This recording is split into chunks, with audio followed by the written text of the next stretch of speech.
Bienvenue dans Fuck Bookstagram, l'émission où on ne vous dira jamais qu'un livre est fantastique parce qu'il s'accorde avec un vernis à ongles. Aujourd'hui, nous allons parler de À bas l'armée, l'antimilitarisme en France du 19e siècle à nos jours, sous la direction de Éric Fournier et Arnaud-Dominique Hout. Sous la direction d'eux, cela veut dire que les auteurs sont multiples et que la coordination des écrits de l'ouvrage a été confiée aux deux chercheurs, dont j'ai cité le nom.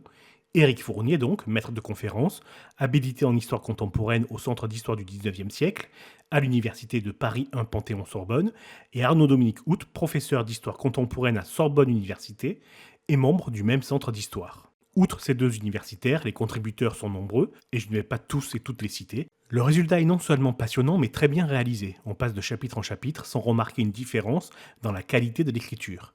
Parce que oui, les chapitres sont très bien écrits, à la manière de petites nouvelles, chacune avec un thème, une histoire.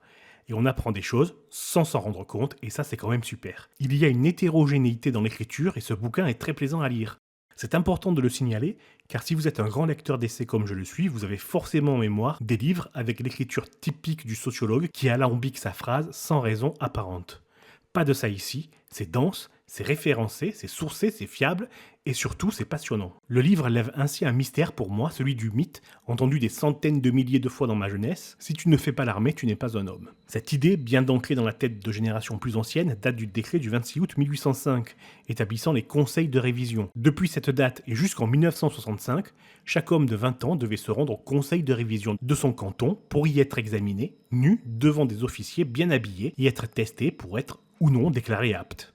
Réussir cette épreuve fait la fierté des parents et la joie des conscrits, ouvrant une période festive. Bals, banquets, bars et bordels. Cette imagerie a fourni une matière de choix à l'anthropologie, qui a vu dans le conseil de révision une étape clé dans la construction de la masculinité. Michel Boson a mis en évidence l'appropriation par les populations de cette institution pour en faire le rite de passage des garçons à l'âge d'homme. Conçu pour s'assurer de la résistance des conscrits aux fatigues de l'armée, le conseil de révision a été interprété par les communautés locales comme un brevet de virilité, autorisant la première cuite et les relations sexuelles.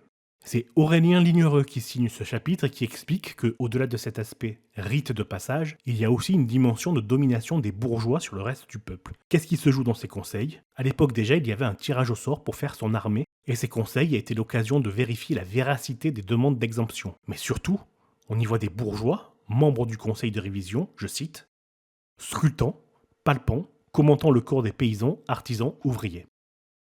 Faut-il insister sur la distance sociale et culturelle, voire le mépris de classe auquel pouvait donner lieu la mesure du corps, l'inventaire des maladies et des pathologies dues au manque d'hygiène? Le conseil de révision est vu tout d'abord comme un déracinement, une obligation de quitter sa terre natale, de rejoindre une autre vie, celle de la brutalité des casernes. Qu'a-t-il fallu de storytelling pour faire entrer dans la tête du bon peuple que finalement accepter ces humiliations, c'est tout simplement devenir un homme, donner la patte, voilà le fondement de notre société basée sur le travail et l'aliénation. Mais revenons au livre. À bas l'armée, aux éditions de la Sorbonne.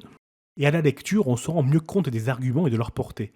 L'antimilitarisme, ce n'est pas juste s'opposer aux militaires, mais poser des questions sur l'institution. Ainsi, il y a une distinction à faire dans l'antimilitarisme. On distinguait à ses débuts, au XIXe siècle donc, l'officier du soldat de base. Au-delà du grade de caporal, on est considéré comme un des principaux instruments de l'oppression militariste. Cela n'épargne ni les officiers, ni les sous-officiers. Et cela s'explique par la lutte des classes. À l'époque, les jeunes gens riches pouvaient échapper au service militaire en payant une autre personne pour l'effectuer à leur place. Dans les campagnes, partir faire son service était vécu comme un arrachement, aussi bien pour le jeune homme que pour sa famille, qui perdait d'un coup une personne capable de travailler. L'officier est un bourgeois, le sous-off un complice qui trahit les siens pour une part de pouvoir, et les soldats n'ont pas d'autre choix que de subir. On découvre aussi le premier pamphlet antimilitaire, Le soldat loup-garou, écrit après la répression sanglante des journées de juin 1848.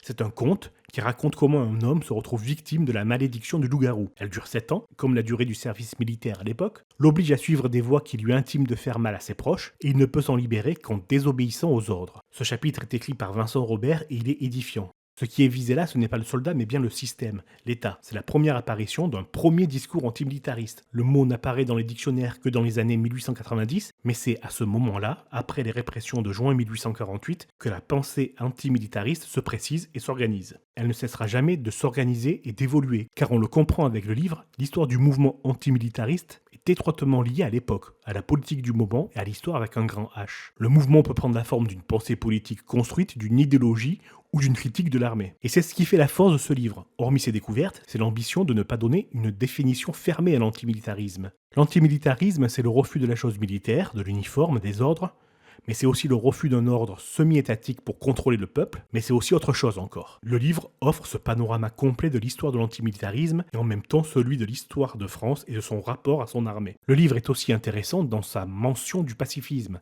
À la sortie de la Première Guerre mondiale, une prise de conscience s'effectue. On réduit la durée du service militaire, des intellectuels s'engagent dans le refus de toute guerre, de toute violence, mais au milieu de la Seconde Guerre mondiale, les pacifistes deviennent inaudibles parce que cette guerre est considérée comme juste.